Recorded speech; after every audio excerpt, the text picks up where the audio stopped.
All right, fellas. Whenever you got into movie collecting, VHS or DVD, John's a little younger. He may not have picked up any VHS. What were some of the first titles that you had to add to your library? Well, you are right, Mark. I did not have VHS tapes. I did when I was growing up and my parents bought them, but I didn't buy any of my own. So the very first DVD that I ever bought for myself was the 25th anniversary edition of The Exorcist. Surprise, surprise. Yeah, right. I didn't actually buy it for myself because I was still too young. I managed to get my grandmother to buy it for me because she didn't know what it was. She just thought it was a movie. So she totally bought that, and then I sort of kept it hidden in my room. But it had to be like 98 or 99 when I bought it. How did your grandma not know what The Exorcist was, though? She's not. I was going to say, John, was she exclusive radio, golden age of radio listener? Like she avoided television altogether? She's not from America. She was born in Italy and didn't even move here till the 70s, probably after The Exorcist even came out. So I come to America. Yeah, pretty much. So she had no idea what she was buying. In retrospect, I probably should feel bad about doing that, but I don't. You totally duped your grandmother, dude. Nice. Yeah, I grew up all right, though, so, I think it's fine. That's cool. I really thought you would have said something like Star Trek. I didn't really buy Star Trek until I was much older. They were always so expensive growing up, and they never were on sale or anything that I could remember where they would be affordable. And also, back then, you didn't used to be able to really buy series of television. You'd buy these tapes that had 3 or 4 fucking episodes for $50. It was just all around a real big ripoff. Yeah, you're not wrong, dude. Yeah, I wonder when the whole season thing started. Maybe were they releasing full seasons of stuff on VHS, or did that start with the DVD format? It was X-Files was the first time I really saw it majorly happen, and they would release 3 episodes. It would be 1 episode of X-Files per tape. Or no, it was 2 episodes of X-Files per tape, and it would be 2 tapes in the box set, and then you'd buy however many it took to complete the season. Good God, that must have been a massive space consumer on your wall, man. That was Oh, it was so huge, but the box art was really good for those. I remember that much. Speaking of expensive VHS and DVD stuff like the Star Trek, man, was it kind of how Disney did there? It's going to go away in the vault soon, and you can't get it for the next decade until the next format comes out, because those Disney ones on VHS in particular, I remember being very expensive. Because on January 31st, these hits are going back into the Disney vault. Get them before they're gone. VHS in general was very expensive for quite a while. Yeah, those were crazy. They'd be $80 in 1991 money. It's wild prices for things. How bad do you need to see the brave little toaster? You're going to pay out the nose. Speaking of volumized VHS tapes, just had random episodes on them. Some of the first things I started collecting was the Transformers animated series. Rhino was putting out volumes of that stuff, and like you said, it'd be maybe 2 episodes per VHS at $20 a pop. Man, to complete a season, I'd have to have 2 full-time jobs, making minimum wage just to get my Decepticon battles on. Yeah, it was crazy, man. Yeah, that shit was not cheap. Other than those, for me though, the first ones that I got had to have been Evil Dead 2, Army of Darkness, and Young Frankenstein and Spaceballs, man. Those were kind of the comedies that kind of shaped how, stuff I would thought was funny coming out of the Three Stooges and stuff. I watched a lot of that black and white stuff with my grandparents. So when Young Frankenstein came along, it just completely clicked with me. And then I guess my first DVDs would have been Monty Python's Holy Grail, Guy Ritchie's Snatch. I specifically remember those 2 because I bought them at a discount when I was working at Hollywood Video for 3 months before I quit that shitty job. Yeah, for me, I would have to say, I don't remember I never collected movies and stuff like that, but there was a few that I remember getting pretty early on. I know our neighbors had HBO and Cinemax back when cable was an insane luxury that people use as a status symbol. I know that they used to record movies off HBO onto tapes for us, and then we'd get to watch them off that. And I remember one of those tapes that the earliest tape I can remember was it had Pee-wee's Big Adventure, Flight of the Navigator, and This Is Spinal Tap. And then at the end of it was like a piece of like my mom's first marriage, like that had been taped over. So Nice. that was the first real VHS tape that I think I like really like coveted and watched like a ton. But I think the first one that I ever like owned was my mom, I think bought me, it was for Christmas, like bought me a Weird Al's like video collection, like all his videos on one VHS tape that you could only get like calling like 1-800 blah blah blah, limited time offer, shipping and handling, all that stuff. I got one of those for Christmas. So I'd say like those are the first two tapes I like ever really had. My library growing up was definitely a wall-to-wall recorded stuff off of television or dubbed from a neighbor's VHS tape. The one that I have the most memories of, I had a VHS that had Ghostbusters, John Carpenter's Starman, followed up with Empire Strike Back. Really just a real cohesive tape, you know what I mean? It's a great Sunday afternoon. For sure, but I always had to fast forward over Starman. I did not like that movie. Oh, really? You didn't like Starman? Nah, it wasn't the Carpenter movie I was looking for when I was 8. All right, well, let's get into today's film, unless you guys have anything else on old, outdated formats. No, other than the fact that I'm glad that big, white, puffy VHS cassette, like, enclosure that Disney did is like gone the wayside. Oh, those were so annoying. They did not fit on the shelf at all. Oh, those were huge. They always stuck out. They were unwieldy. Or if you're going to be forced to pay $80 or whatever for a movie, maybe they wanted to be a little fancier than a cardboard sleeve. Possibly. Yeah, it's got to stand out, man. You paid that money for Lady and the Tramp. Let everybody else know about it. If you're blue and you don't know where to go to, why don't you go where fashion sits?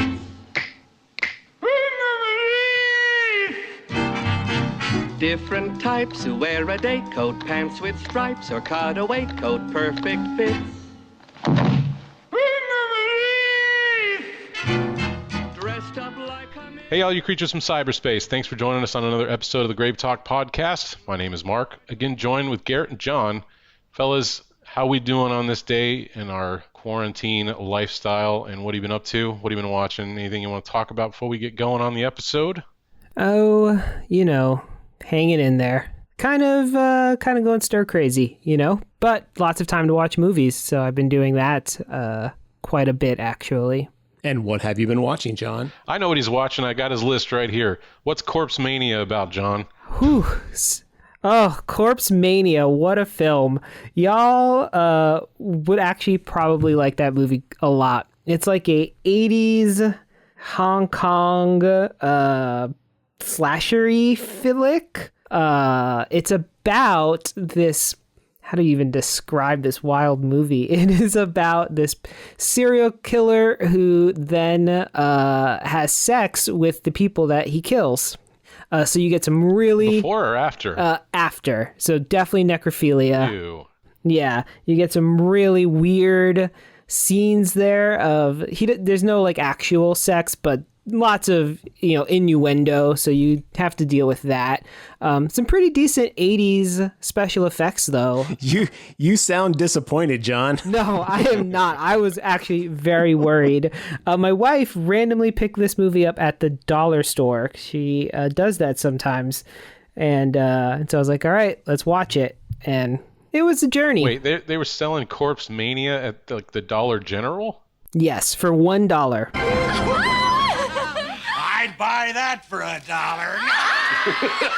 Also see, John, that you watched the 2008 classic, The Day the Earth Stood Still. Yes, I sure did. That was a tough watch, man. I'd never seen it before. I went and watched the original one earlier this year. That was like enjoyable. I was like, oh, sweet, this is a pretty good movie. The 2008 one is not, and it is nothing at all like the original one. It's one of those remakes where it's like, why didn't you just make your own movie? Why did you bother to claim this was a remake when you deviated so far from the source material? It makes no sense at all. So was not a fan of that movie in the least. Do you feel like they made those changes to like try to make it their own thing just so they like, we're not doing an exact copy? Or do you think it was like a different script that they kind of shoehorned in the day the Earth stood still? I think they were like, oh, the 1951 is way too slow and not actiony enough for modern audiences, so we need to make everything bigger and fancier and amazing and action-packed, special effects, all of that. And they worked from that point of view where they were like, oh, no one's going to watch this 1950s one because it's too boring. How do we make it bigger? And worked backwards from there, and was probably the source of all of their problems. Yeah, everything's got to be big, big, big. New Gort was cool, but New Gort was cool, but other than that, it was just so overwhelming and boring. I was like, come on, Keanu.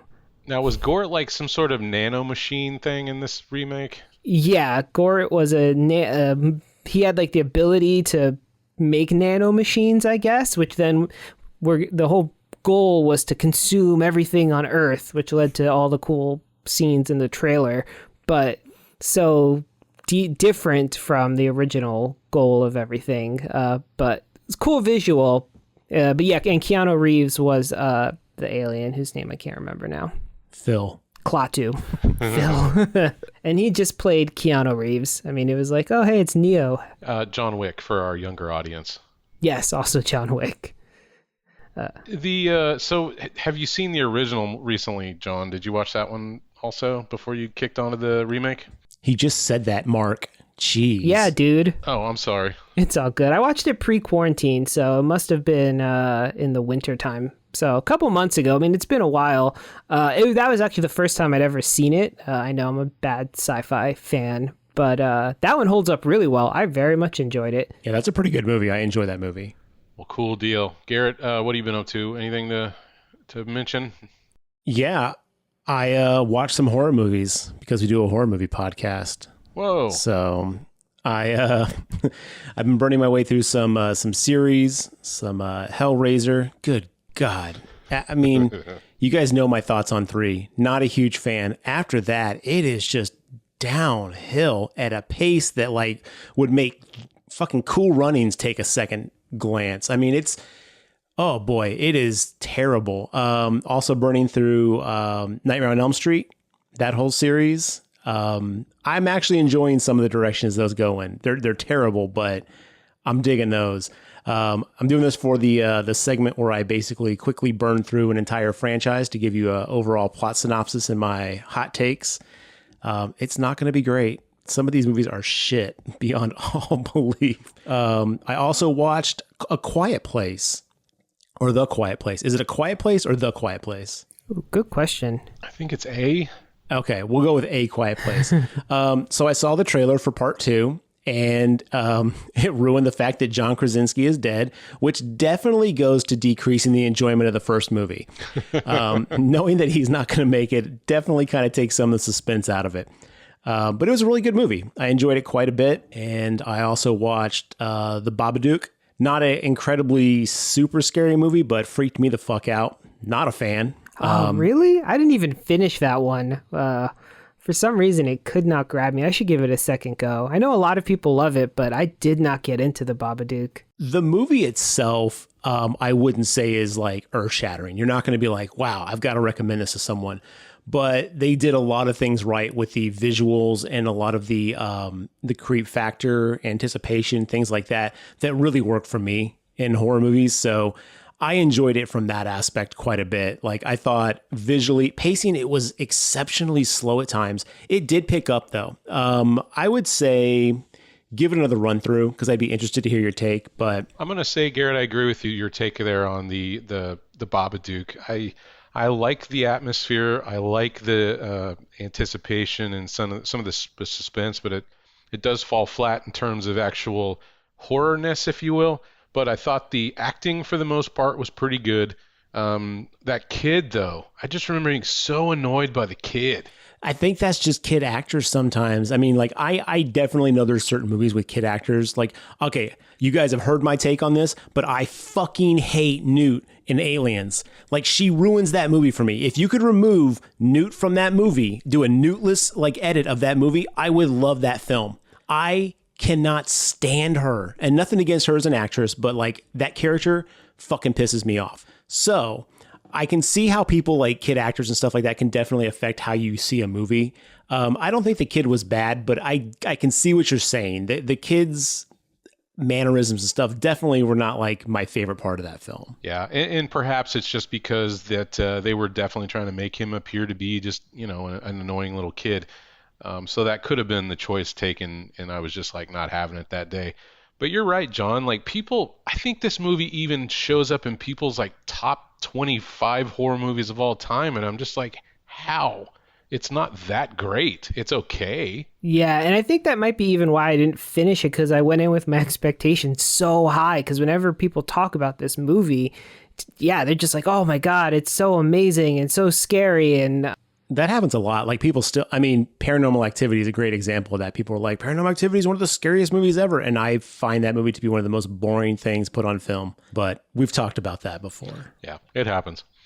I recently rewatched Fright Night, which is a, you know, if you haven't seen this, that 1984-85 classic vampire movie starring Roddy McDowall from Planet of the Apes. And it's all about a vampire who moves in next door to this high school kid, and he sees from his bedroom window him taking a victim, and he decides he's going to alert everybody in the town, but nobody believes him, and the vampire's like, you done fucked up, kid, now I'm going to get you and your friends. Movie still holds up pretty well, but there's something that I think, you know, much in the way that we got burned out on zombie films, I'm just sick to death of the classic Transylvanian, "Ooh," and then they, you know, the vampires hiss, and it's just like, oh, come on, aren't we? I know this movie, I'm not holding it against this movie, but just in general, like I'm so over that classic vampire feel to the point where I'm just kind of like eye rolling anytime they have those classic, you know, Christopher Lee Dracula style qualities to them. that's so funny. I was going to say the exact opposite. How I, after watching Young Frankenstein, how I kind of missed that era of creepy, you know, Transylvania gothic horror with the lightning. And I was like, man, I could use more of that. Well, I'm not asking for Twilight or anything. That's the wrong direction to take a vampire. But I think Says you. says me, indeed. Now, you guys know I like Castlevania, and I'm not just bringing it up, but the portrayal of that Dracula is so fascinating to me, and I think it's one of the best portrayals that they've done in a long time. I'm so happy that show's doing well, that it even got greenlit for season 4, which is kind of a rarity for Netflix programs. I want to see more interesting takes on Dracula, and I really need to watch that Netflix Dracula show that came out. I just haven't got around to it yet. Well, it sounds like we know what you're supposed to do before next episode. Binge 13 episodes. Go!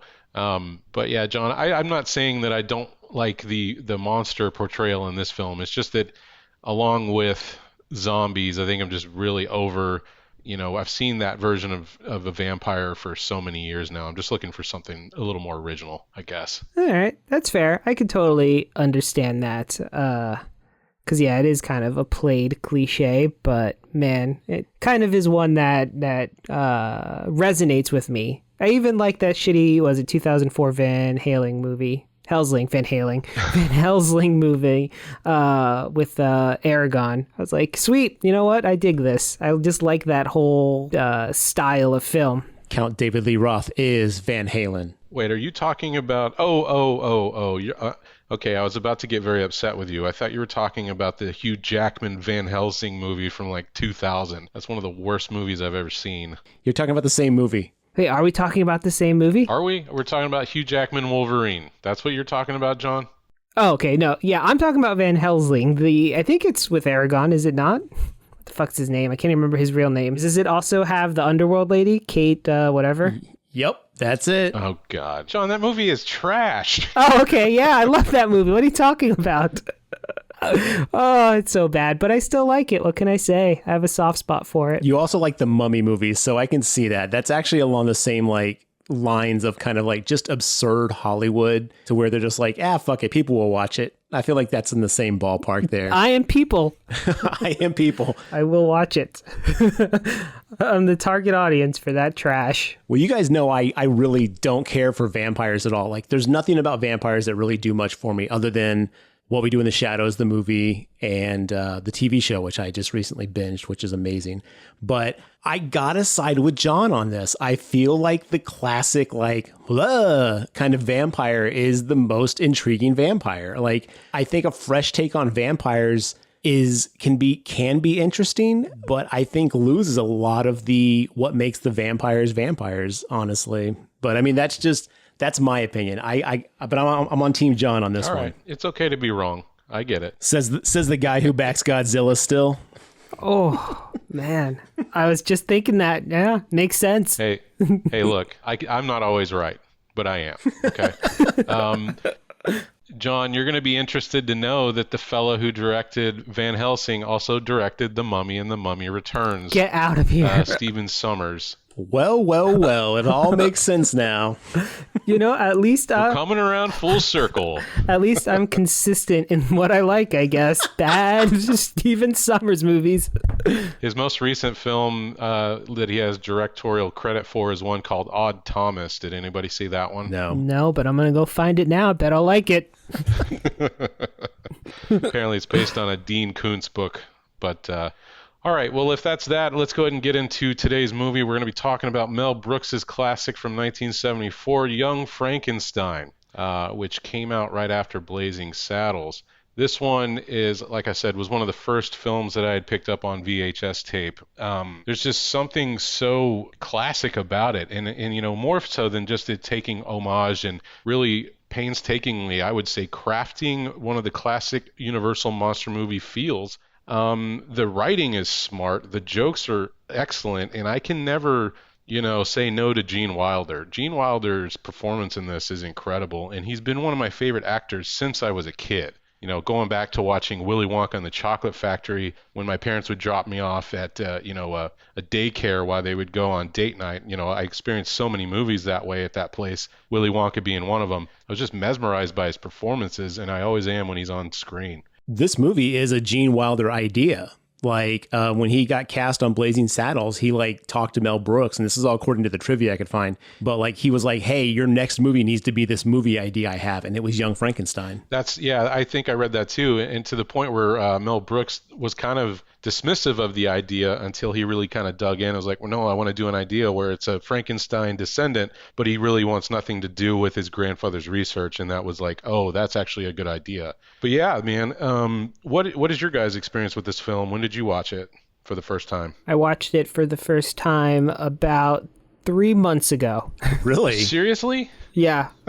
I don't know how I missed this one because I've watched so many other Gene Wilder and Mel Brooks films, but this one, for some reason, never got around to it. He was too busy watching Van Helsing. Exactly.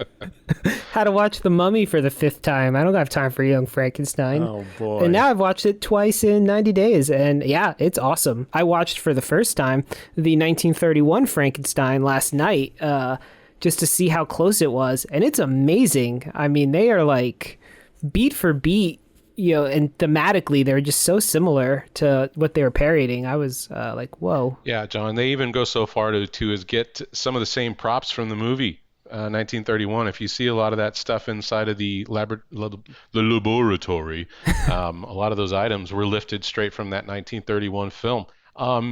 It's just in speaking of the classic Universal monster movies, man, Frankenstein is a top tier candidate for sure. Mm-hmm. That's got to be one of my favorite ones. And does it still hold up for you? Just rewatching it yesterday? Yeah, I thought it was really good. The Frankenstein figure was less sympathetic than I remembered him being when I rewatched it, but overall I was like, hey, this is, especially for a movie from 1931, this was really enjoyable. Boris Karloff, dude, nailed it as the monster, most definitely. Yeah. What about you, Garrett? When did you see this one? Is this a regular growing up? I saw this one when I was a kid, yeah. Like I said, one of my earlier tapes was Spinal Tap, and after seeing that, that really kind of, we all suffer from liking shitty movies when we were kids, but that really kind of shaped the kind of comedy and humor that I'm really attracted to the most. And talking to my uncle, he was like, oh, you should watch, these Mel Brooks movies. And I was like, I don't know who that is. And I think he played, I want to say he played Blazing Saddles first. And then we watched this. And then I think we eventually got to like History of the World. But I was exposed to this movie way early, and it definitely stuck with me. It was hilarious. I had never seen the original though at that point. I mean, I think I saw the original Frankenstein, I want to say like early teenage years, because I didn't really watch a lot of horror. I was not attracted to it because I freaked me the fuck out still. But I was like, oh, Frankenstein's a safe bet. I can get through this without being scared.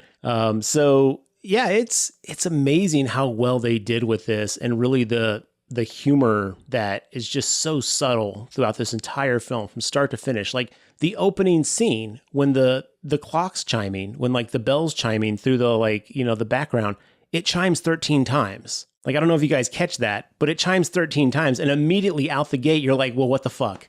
Like, this is absurdity. It's just so good. Both of them are so fantastic. And I think Peter Boyle, he did such a fantastic job too. I love this film, but I have a small confession for you guys. I have not seen this movie in quite a while because it is not streaming anywhere and you cannot buy it on iTunes.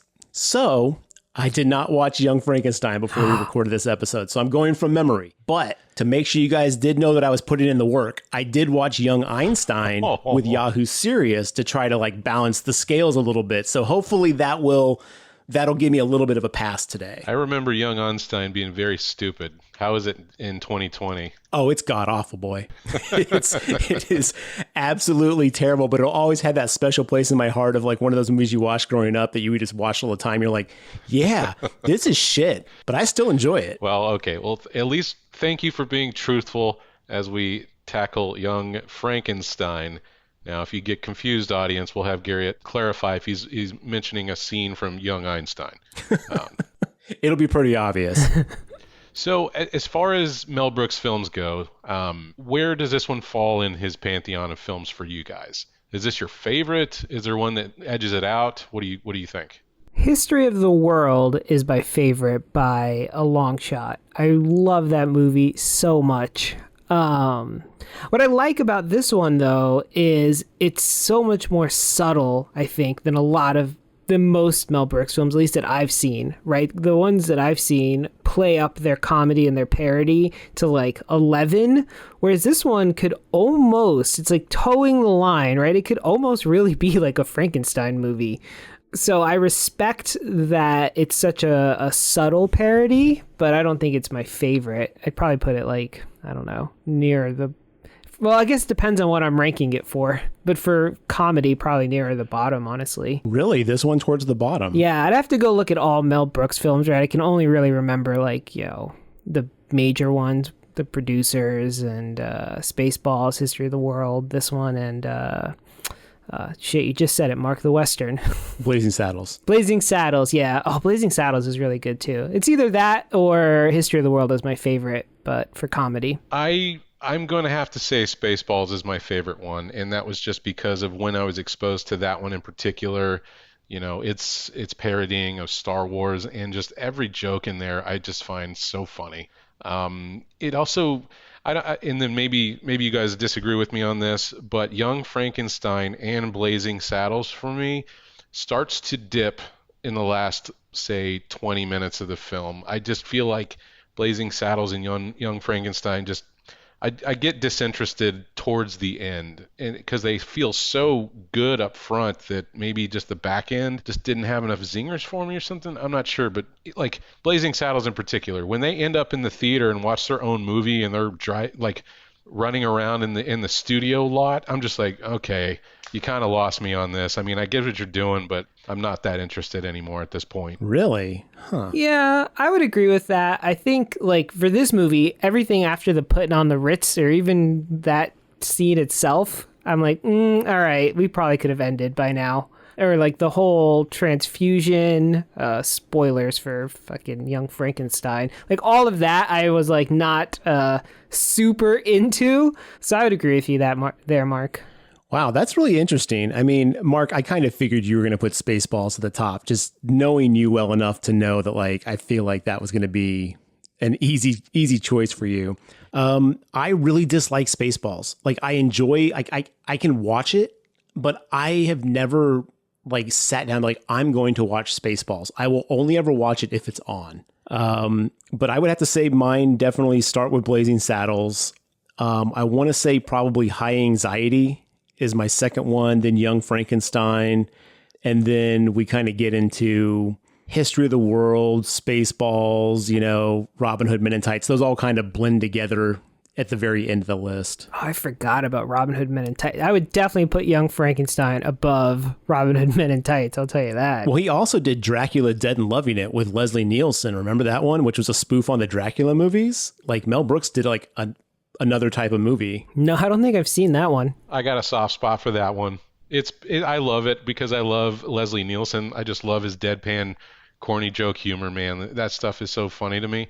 It's not a great movie. It's decent though, and they've got some pretty good gags in it. Yeah, I hold it very similar to Robin Hood Men in Tights, where like there's things I remember like laughing at quite a bit in those movies, but I can't remember much else about them being good. Well, it's got Janosch as Renfield from Ghostbusters 2. Janosch. It's Vigo! You're like the buzzing of flies to him! Yeah, that's true. It's a great performance by that dude as the underling to Dracula. All right, I'll have to add that to my list then, Mark. Yeah, it's decent.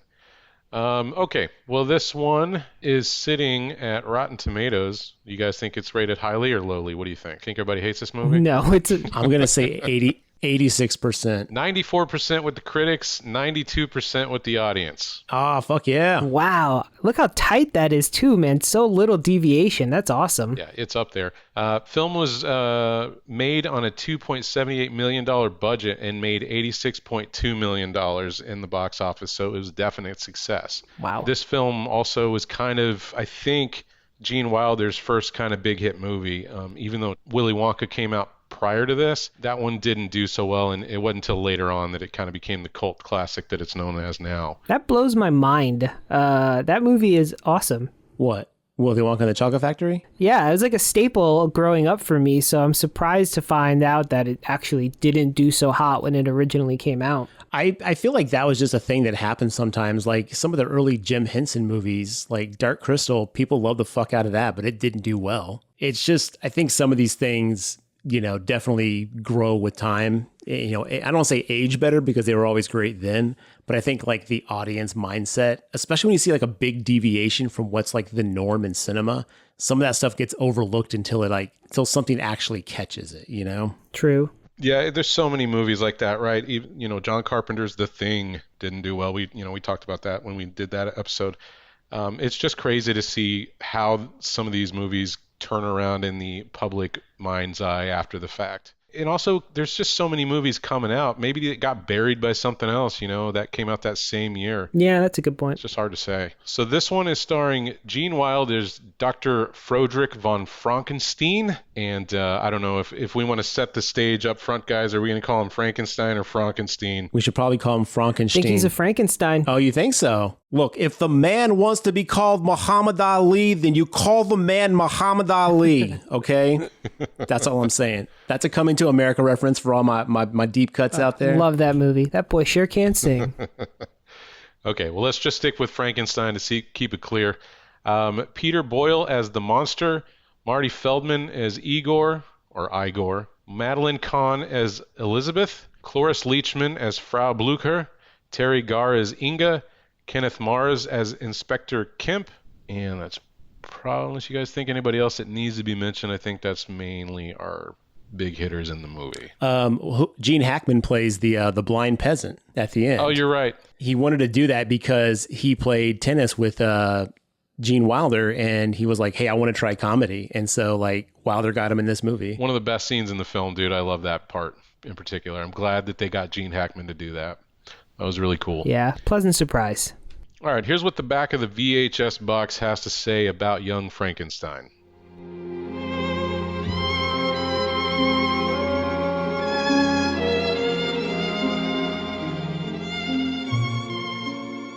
Mel Brooks's monstrously crazy tribute to Mary W. Shelley's classic pokes hilarious fun at just about every Frankenstein movie ever made. Summoned by a will to his late grandfather's castle in Transylvania, young Dr. Frankenstein soon learns the scientist's step-by-step manual explaining how to bring a corpse to life. Assisted by the hunchback Igor and the curvaceous Inga, he creates a monster who only wants to be loved. Cloris Leachman, Madeline Kahn, Kenneth Mars, and Gene Hackman co-star in this inspired vision of lunacy. And that's that. Yeah, it's pretty short for a back of the box, I gotta tell you. I mean, I guess. I mean, I think they could have sold it a little bit better. You know, the box I'm looking at feels like it was a later release that might have come out at the tail end of, 99 or something like that. So it probably wasn't the original, but... Yeah, it was just like already had its reputation, right? So the back of the box didn't have a ton of work to do to sell it. Exactly. You know what this is. You've seen it. Just buy it. That's what it should say on the back. That would be the best back of the box. Come on. You don't need a back. Just buy it. Garrett, you're absolutely right, though. Finding this movie was a super pain in the ass. I don't know why it's not for sale anywhere digitally. I actually had to, when I Googled where I could find it, I was told it was available on Hulu. So I resubscribed to Hulu. Only when I went to find it, it told me that I had to subscribe to Stars. So not only did I subscribe to Hulu, now I have a Star subscription inside my Hulu, and I don't need Inception services. Can we please keep them separate? I don't need to be going all over the place for my weird stuff. We got subscriptions inside subscriptions, son. It's one of those rights things, right? Everything else just gets tied up weirdly like that sometimes.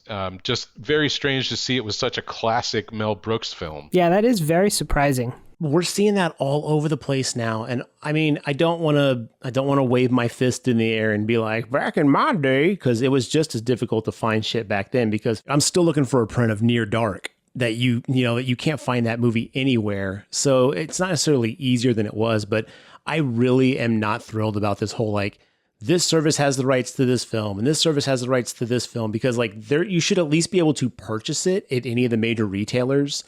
And then if you want to stream it, then you have to have a subscription or wherever, because there's so many like great shows that Netflix has bought up that were supposed to come out normally that I now can't own because Netflix bought them and they hide them behind their fucking vault doors. And same thing with like, Stars and all this stuff. It's like, dude, this is ridiculous. But anyway, that's my rant moment. But yes, this movie is fucking difficult to find. I agree with you, Garrett. I also hate all this lockup stuff. I feel like the pendulum is, well, what the media companies want is us to subscribe to all this shit. Or what they think's going to happen is everyone's going to buy it on physical media. But it's almost, I feel like, going to be back to, not that I condone this, but back to pirating, because no one's going to subscribe to 15 different subscription services. It's just not going to happen. No, it's just going to be the same thing that everyone's already predicted years ago, is that all these streaming services are going to bundle themselves up under one streaming service, and we're going to have cable packets all over again, get Hulu and get Stars and this and this and this and this. And it's like,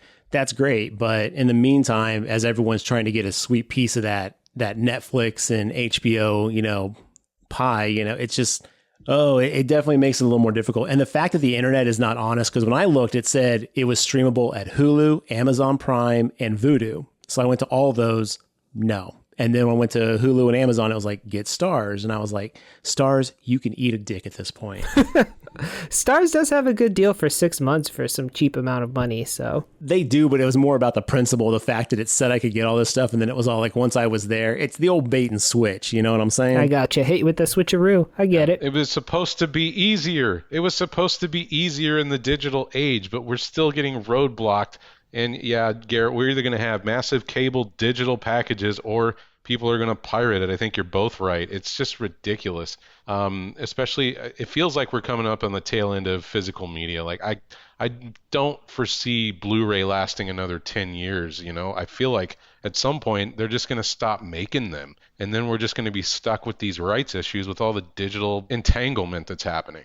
And on top of that, let's talk about how, now you guys know me, I'm not a Disney hater. I think Disney does a lot of good stuff, like like a lot of good media stuff, but they also are a fucking evil corporation. I will admit that. The fact that they're going back and re-editing their movies to make them not have like quote unquote offensive things. I'm not talking about like the racist shit from like Dumbo and stuff, but like in Lilo and Stitch, where they put Stitch, or they put the kid in the dryer, you know, to hide her for a second. They've changed that. Now it's like a fucking like little cabinet. So basically they're not putting someone in the dryer, which I understand the reasoning, but I'm just like, yo, it's out. Don't touch it. Like, leave it alone. Preserve it as it is. I mean, we don't have to celebrate it, but I don't know. But man, it pisses me off that they're fucking going back and like editing things after the fact. Yeah, they need to stop that. Once you make it and sell it, that's the version that everybody should be. E.T. taking out the guns and putting in walkie-talkies in the FBI guy's hands. Like, come on, that's stupid. Look, Han shot first. End of story. For real. All right. Well, let's talk about this film. John, you're right. This movie could be almost perceived as a direct sequel to one of the Frankenstein movies because Mel Brooks managed to capture the black and white music, the ambiance, the decor, even some of the long-winded speeches, like whenever young Frankenstein's getting lifted up to, lightning strike his creation, he still gives that monologue stuff, something that was really reminiscent of that era.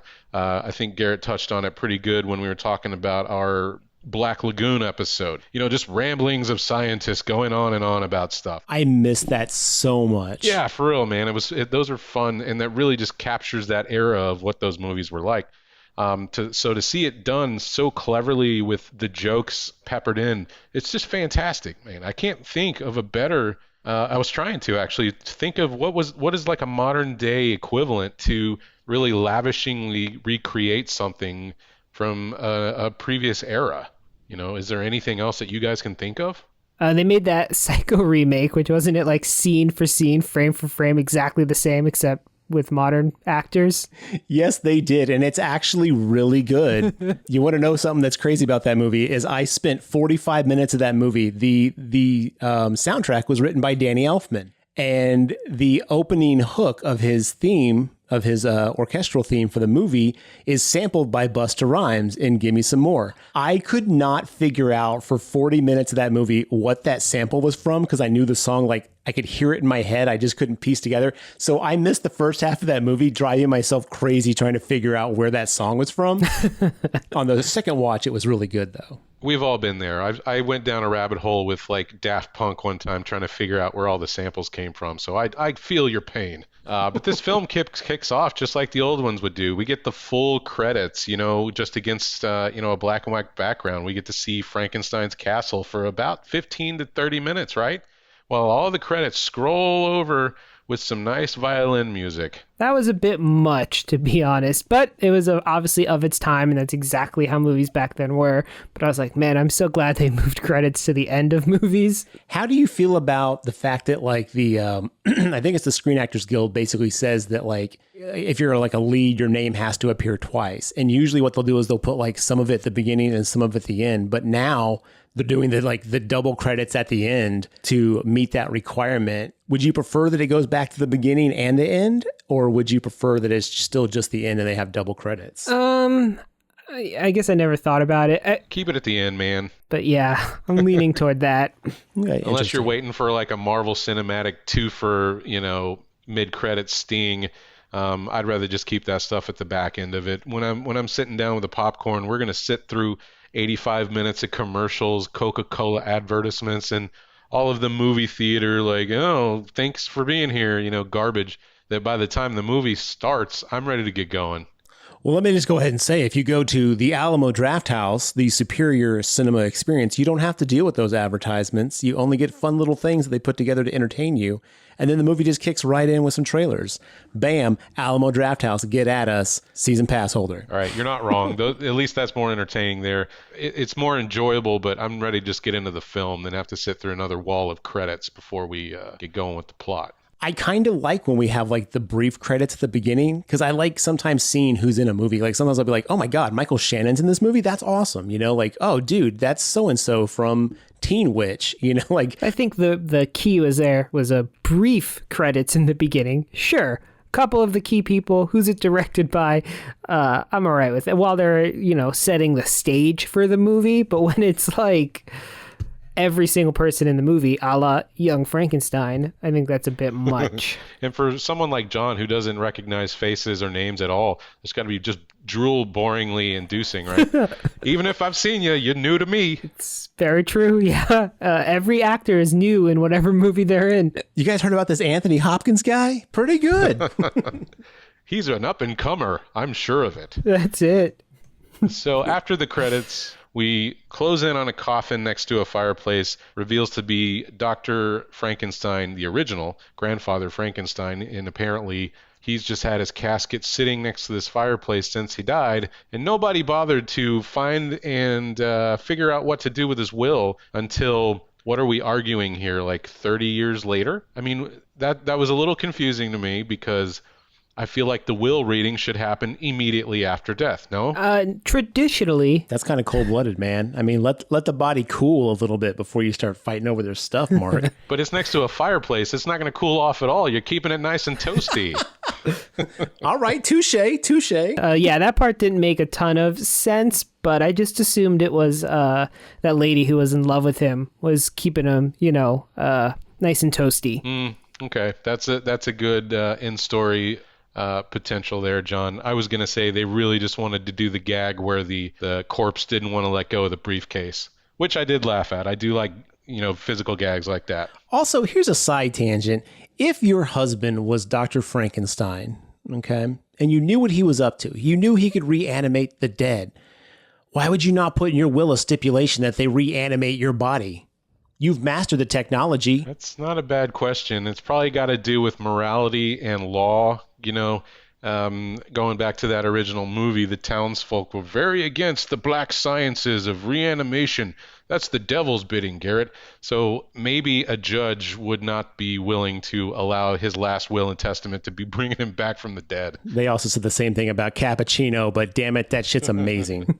Yeah, even in this movie, they were not keen on reviving the dead. So I don't think that town was going to have anything to do with that. That's fair.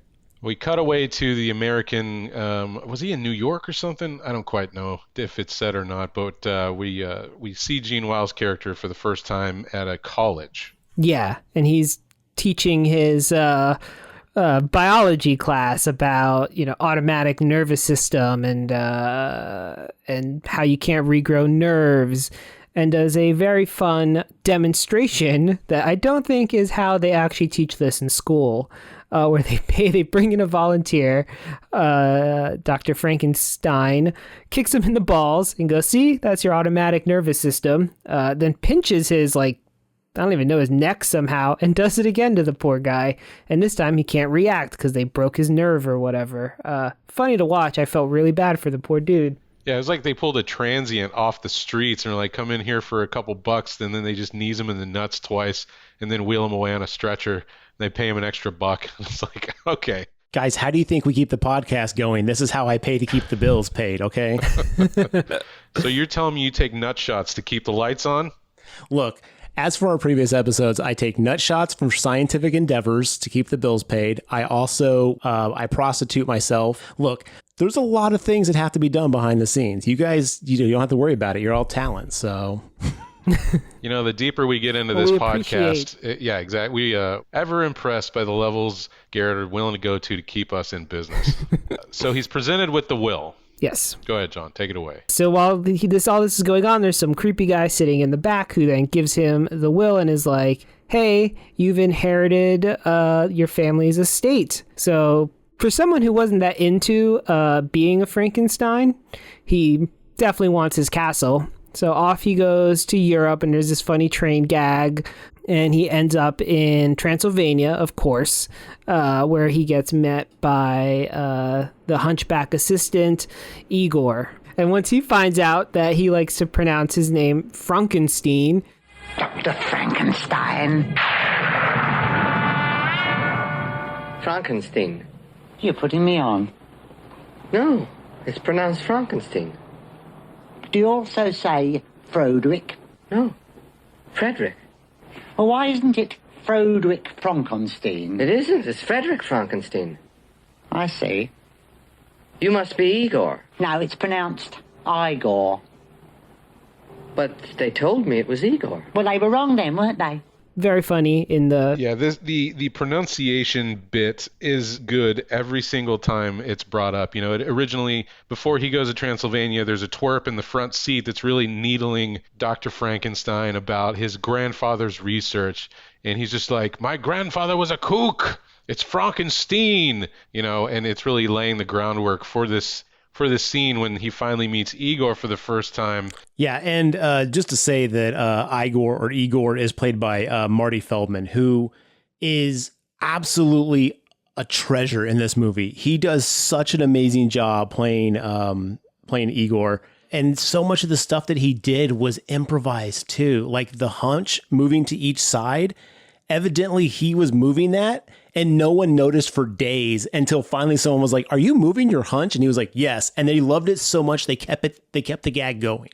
Like, this dude is fantastic. Like, I honestly think if Marty Feldman as Igor wasn't in this movie, I think it would become across so much more boring during certain scenes. Oh, you're absolutely right. The cast is key to this movie's success.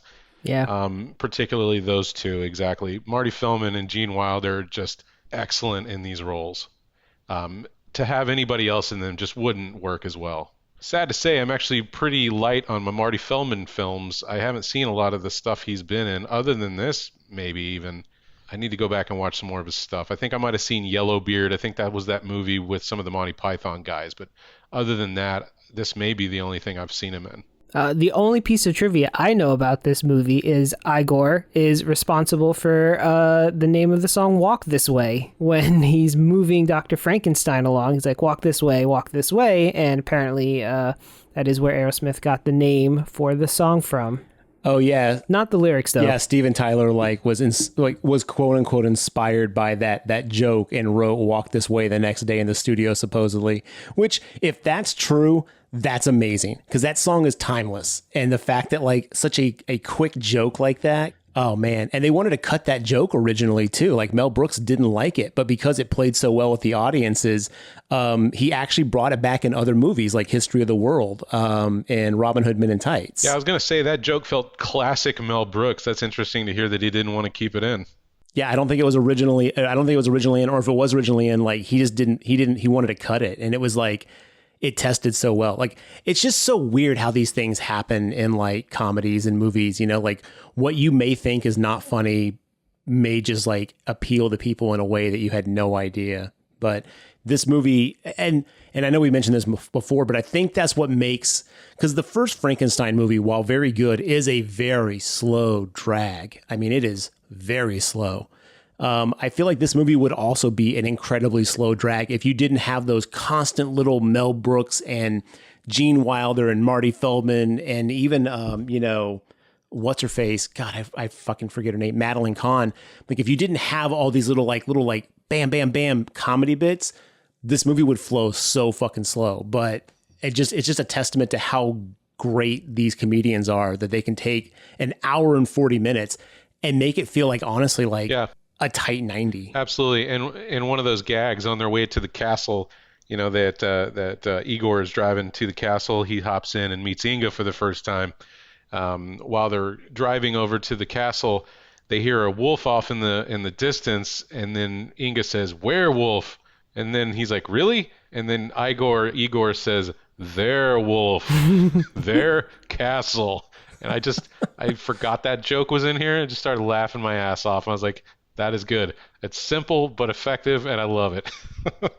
There is something truly great about that subtle, almost dry, quick wit comedy that I don't want to say is lost, because there's so many things doing it nowadays. But when they really tapped into it, like, I mean, even before then, you know, like the Buster Keaton shit and things like that. I mean, like it was there, but man, I don't know. That's still my favorite type of comedy. Yeah, I don't even know exactly what to call that. I'm not big into my comedy terms or college, book learning stuff on theater and movies or anything, but I'm sure there's a term for that particular style comedy. So the movie, if I remember correctly at this point, kind of continues to play out like the normal Frankenstein movie. Like they show up at the castle, they're getting shown around. There's a bunch of like great little jokes here and there. And then is this where he finds the laboratory? Correct. So we're introduced to Frau Blücher, which is played by Cloris Leachman. And if you guys were curious, she is still alive. She's almost 100 years old, but she's still with us. Impressive. Which I was glad to see.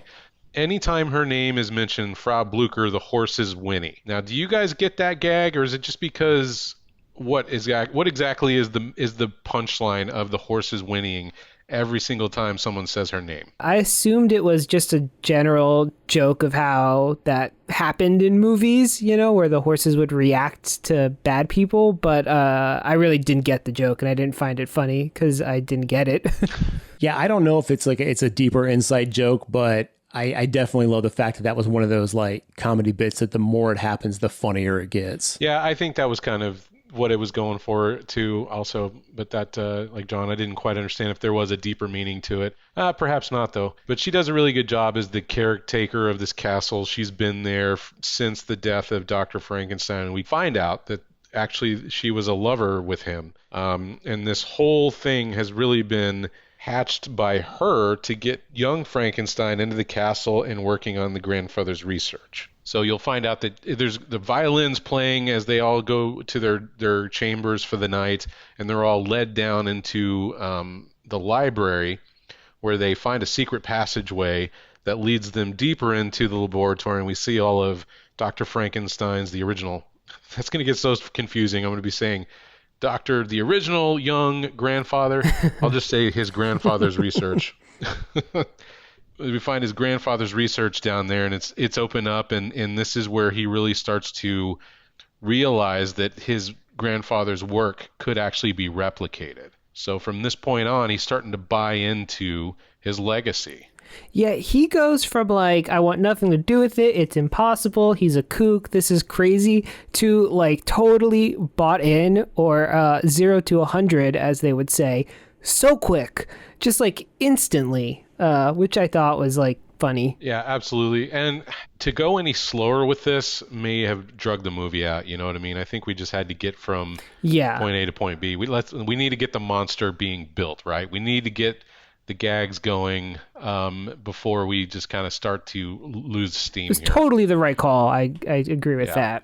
So we get some more good visual gags. When they get into his laboratory, there's a shelf of heads, right? They go from 2-year dead to 6 months dead. And then the last little cabinet is just actually Igor standing back there, and he starts doing a little song and dance number. I ain't got no body, and nobody cares for me. Igor. It's so hilarious, dude. Like Garrett said, Marty Feldman is just so fucking funny in this movie. Anytime he's on screen, I'm almost in tears laughing. Yeah, he does a great job. And he's like, oh yeah, I came down through the dumbwaiter. It's oh man, your way was way better, because Frankenstein and his lab assistant, who he met as well, whose name is escaping me. What's this lady's name? Inga. Inga, yes. And Inga have a real great classic gag with the spinning bookshelf as a secret way to get to the lab. Super funny gag. And yeah, then Igor is just yeah, I just came down the dumbwaiter. I was man, that seems way easier. Yeah, and also there's a joke along the lines of how did you know how to come down here? And he's a hunch. I love that one. I remember as a kid, that one had me crying laughing. The first time I heard that joke, I was that's it. That's the funniest joke in this movie. I was wrong, but at the time I thought that was the funniest joke in the movie. But yeah, no, they definitely kind of turned the pace up to an 8 or a 9 at this point. Basically just get him to fall into line of following his grandfather's research. And at this point, we kind of fall into standard, Frankenstein format of he needs a brain, and he sends Igor out to get a brain. And this is the one where he gets the Abby normal one, right? Yes. So he goes, he gets the brain, he breaks into the lab with the brains, right? And there's one there that's who Dr. Frankenstein wants. It says genius and visionary. So he grabs it, then he sees himself in the mirror. He gets scared, drops the brain, goes back, and he picks up one that's labeled abnormal, which is really funny because right next to the abnormal one is another brain that's like, this is like saint, absolute saint. But of course he picks the abnormal one, and that's the one that ends up getting into Frankenstein, which I did not realize is a direct lift from the original 1931 movie. Almost exactly the same, except, the joke is he gets scared in the mirror, but in the 30s one, he gets scared by almost being caught. But yeah, drops a normal brain, grabs abnormal, and that's where Frankenstein comes from. Yeah, because to be fair, like, Igor in all these movies is trying his best, He's kind of like the most sympathetic character in all of this. The Igor, the clan of Igors, right? This is a family business that we're led to believe in all these movies that there's always the Jones, Igor Jones. I don't know. Is Igor a last name? Is it a surname? Is that a first name? I don't know. It's like Madonna. There's just one name. It's Igor. And it passed down to child after child. They all have hunches, and they're all like, minions of evil scientists. Well, what were they doing between Grandpa Frankenstein and Young Frankenstein? What did Marty Feldman's character do with himself for 30 years? In the original film, the guy's name's not Igor. It's something else, but it's not Igor. Fritz. It's Fritz. There it is. In the original 1931 movie, Igor is actually Fritz. That's right. Okay. That's right. Gotcha. All short names, though, one syllable or less, as much as possible. No last name. So that's, part of the role, though. When you get hired by a Frankenstein, they just drop your last name. Mark, honestly, I'm going to say that the family, that Igor was probably just transcribing notes that he had gotten behind on, like he had some downtime. He could finally get caught up on all the things, doing when Dr. Frankenstein was in business. Okay.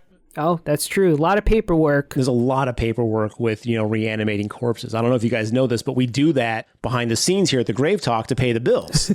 I have also been dabbling in corpse reanimation. It's not going well. It's definitely not one of our strongest sources of income, but, every penny counts.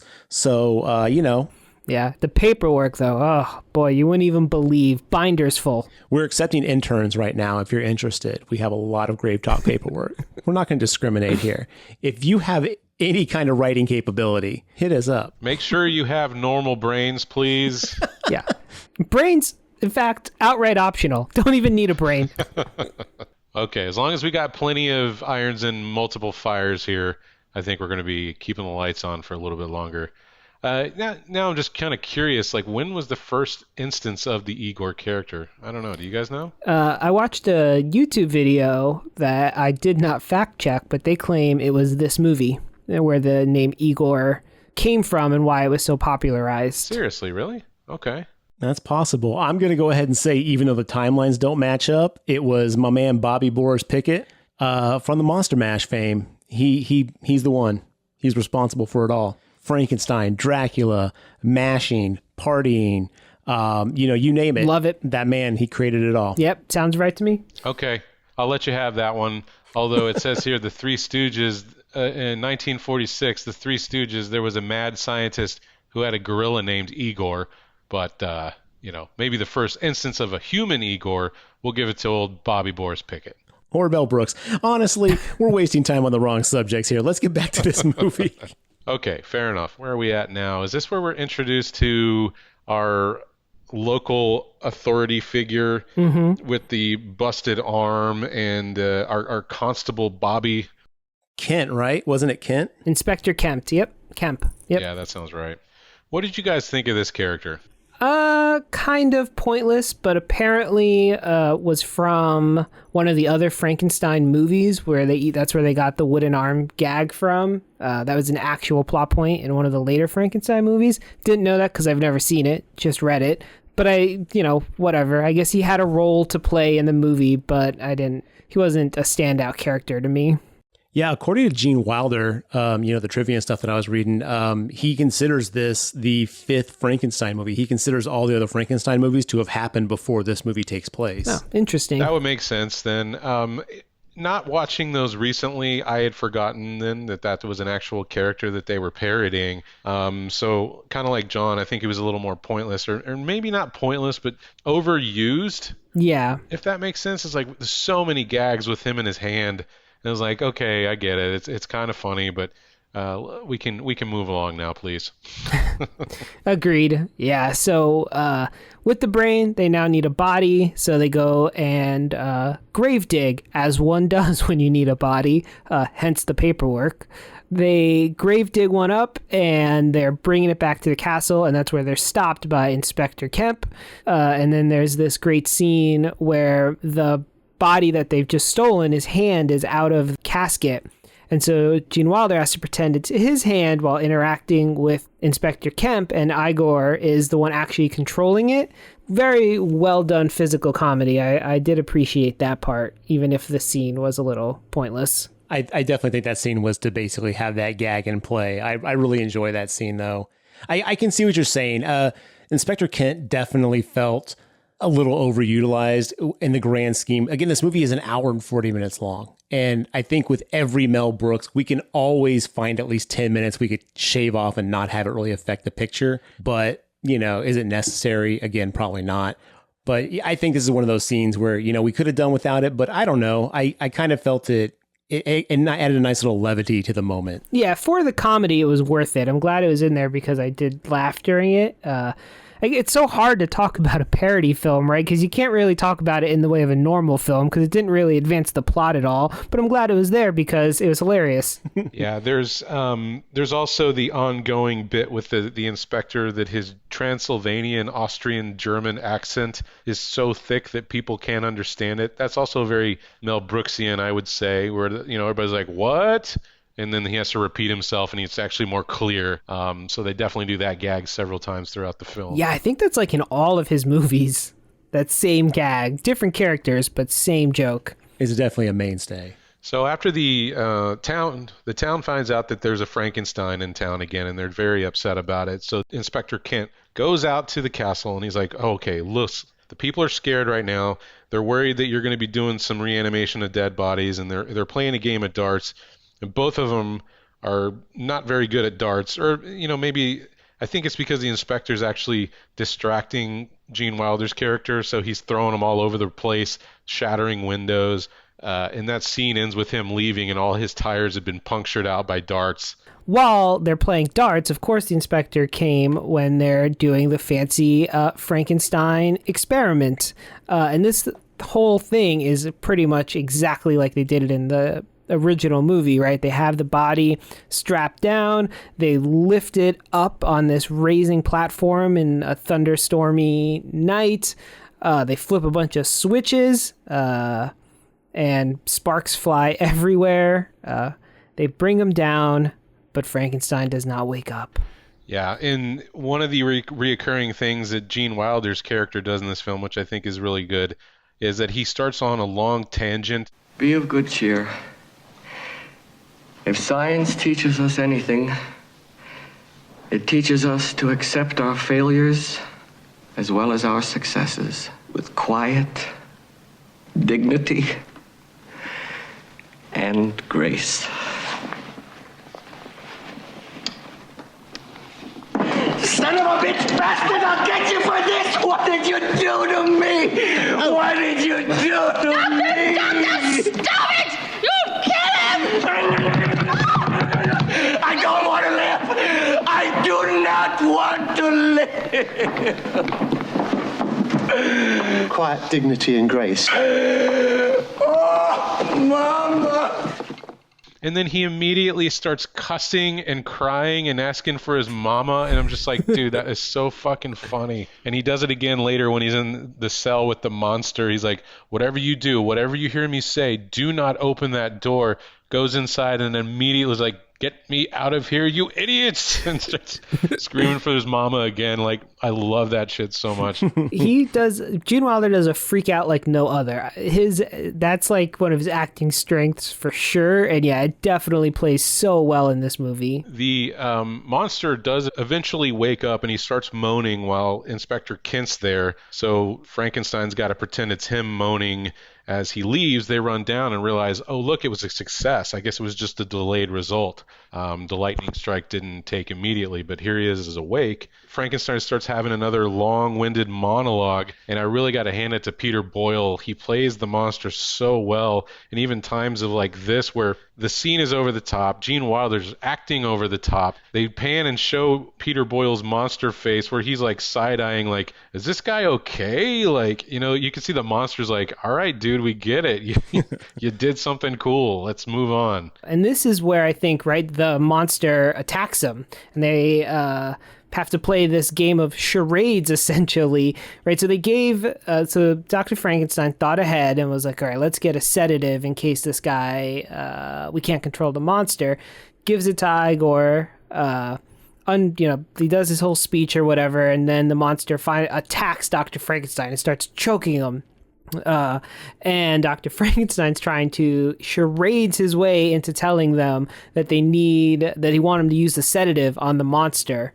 Another just great bit of physical comedy. Right, and this is when we get Dr. Frankenstein asking Igor about, okay, dude, what brain did you use? Did you get Harry Lilienfeld or whatever the guy's name was on the jar? And he's like, no, I got Abby someone. Abby normal.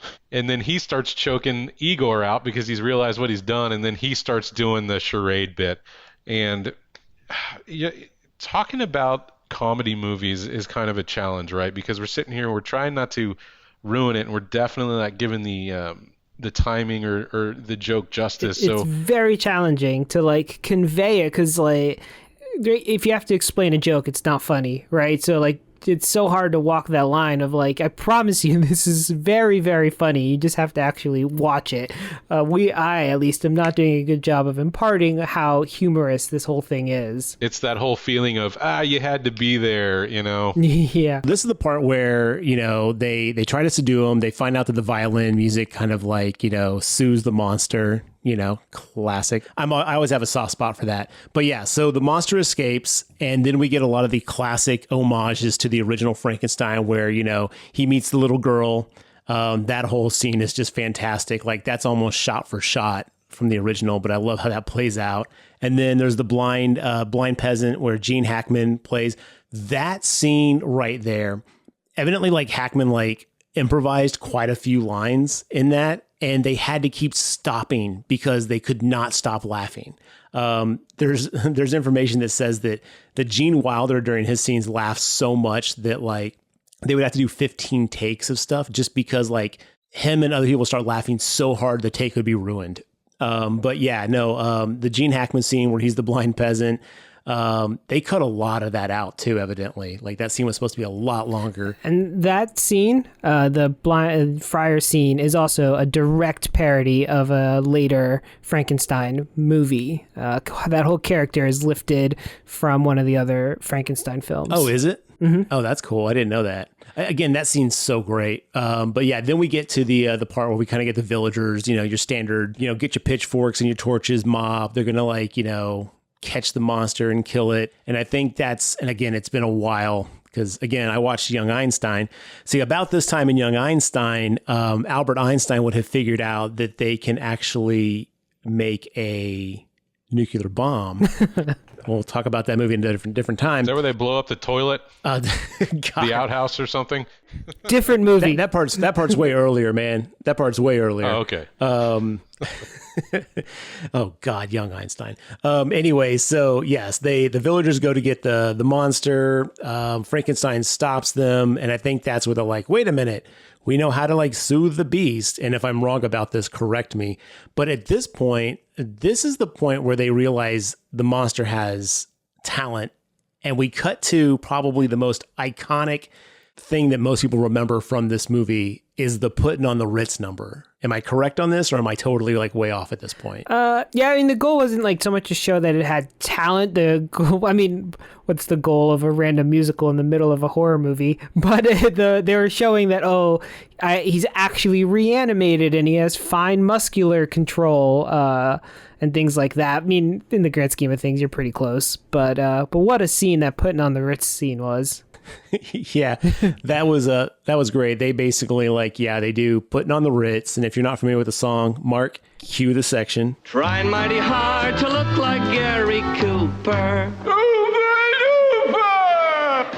And then Peter Boyle, and I was reading this also, evidently they had no idea how they were going to make the monster respond to this, or how they're going to show that the monster knew what to do. And evidently Peter Boyle just improvised the put on the Ritz thing really loud. That was all his last minute improv of the scene. Has there ever been a Mel Brooks movie where he doesn't have a weird musical number in it? Spaceballs had the little alien doing the Hello My Baby bit. Yeah, and I mean... What about Robin Hood? Robin Hood had that. They had the rap scene where all the merry men rap together in unison and do the dance, which, oh God, I forgot about that garbage. I'm just not a big fan of Robin Hood Men in Tights. That's me personally, but yeah, so they do the whole Putting on the Ritz number. While they're performing that dance number, one of the lights short out on stage and freaks out Peter Boyle's monster. He's immediately captured by the police while he's freaking out, and he's taken in and chained in one of the cells in town. Then I think this is where the fiance shows up, right, from America after Inga and Frankenstein started to have a bit of a love affair. Then yeah, this is exactly the point of the film where I started to lose interest. Yeah, and I agree. After the Putting on the Ritz scene, I feel like the movie could have just faded out. But that's not what happened. So in the very beginning of the movie, we don't really talk about it, but we meet Frankenstein's fiancée, Elizabeth, who doesn't want him to kiss her or hug her or anything. And it's obviously that she is not into this relationship at all. We get that little bit scene in the beginning, and then we don't hear about her until the very end of the movie, where she randomly shows up, and Frankenstein escapes and captures Elizabeth, and they bang, for lack of a better term, and she falls in love with him. Wait, I'm sorry. Did you just say bang for lack of a better term? Yes. John, knock boots. Fuck, do it. I can keep going. What other term could he use? Make love, make whoopee. I can keep going. How many more do you want, John? None of those really capture, though, the essence, bang. This is actually slightly problematic, though, right? The monster more or less forces himself on our fiancée Elizabeth here. She's definitely protesting, but as soon as she gets a piece of that giant monster dick, and I say that because they mention it in the movie, he's going to be really well endowed. Multiple times. She starts singing like an opera singer. I remember not fully understanding that as a younger kid and be like, I don't get the joke here. And it wasn't until later on I was like, oh, gotcha. Yeah, and then the next time we see the characters, she's got her giant beehive hair looking like the Bride of Frankenstein with the gray going down the sides. But then the monster gets lured away back to the castle via violin. Up on the castle, they've got megaphones set up, and Frankenstein, young guy, Gene Wilder, all the names I could think of, he's up there playing the violin to lure the monster back home. Now, and this is literally the last 15 minutes of the film, but we're introduced with a brand new plot point where Frankenstein is going to copy his mannerisms and intellect into the monster, or was he literally trying to put his brain, his consciousness into his creation? I was kind of confused on that point. Yeah, I thought they were going to switch entire consciousness. The goal was to switch bodies, but maybe the goal was just to give him some of the intellect to chill him out. That is correct. The second one is correct. They were basically trying to give him a little bit of something to basically make him fully functional so that he wasn't just a brain dead monster. But yeah, it wasn't supposed to be a full swap. It was supposed to be we'll give him a little of the juice and he'll be fine, Gotcha. Okay. That makes more sense, because I was like, why would he want to be in that Frankenstein body, if you will? Well, I believe Madeline Kahn explained exactly why he'd want to be in that Frankenstein body a little while ago. Am I wrong? Yeah, that's exactly why he wants it, it's pretty much the final joke in the movie. Yeah, he wanted to stop driving around a giant pickup truck. He didn't want to have to compensate any longer. It unfortunately doesn't go quite to plan, as our townsfolk pitchforks and torches in hand, storm the castle. They come in and interrupt the process, and we think we have a now comatose Dr. Frankenstein. Peter Boyle's monster wakes up speaking very elegantly, using words that are just taking the townsfolk by surprise. And he's like, listen, I'm a giant monster on the outside. All I ever wanted to do was be loved and not feared. I just want to be like you. I am like you. And the townsfolk, in particular Inspector Kent, is like, that's all you had to say, bucko. Or I'm obviously, he doesn't say bucko, but like, you know what I'm saying? Nope, that's exactly word for word. That's as written in the script, Yep. bucko. Bucko. So they're like, yeah, cool, man. Well, let me be the first to welcome you to our town. And everybody kind of has a happy ending. Turns out Frankenstein is not actually comatose. He appears to be okay. Frankenstein marries Inga, and the monster marries Elizabeth. And they're in their bedroom night, Frankenstein and Inga, and she starts humming the violin song, which triggers some of the more monster animalistic side of him. And then she apparently has a wild night on her honeymoon because she starts doing the opera bit. Yeah. And that's where the movie ends, if I'm not mistaken. That's it. And the moral of the movie is give it to you ladies good, boys.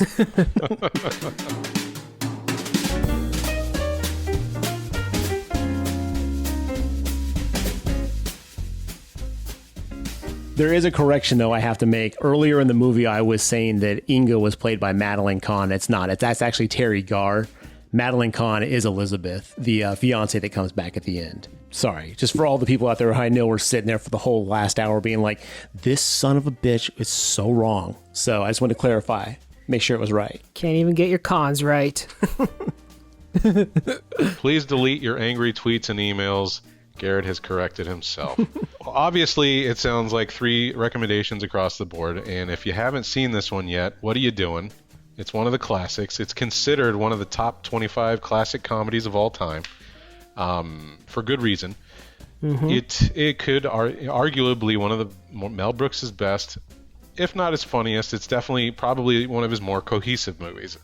This one would, like John was saying, would fit very well inside the Frankenstein pantheon without the jokes, right? You could see this movie play out in a more serious tone, and it could totally fit right in with those old movies. Yeah, definitely. Agreed. Before we close this out, though, I do want to say, this is definitely a comedy.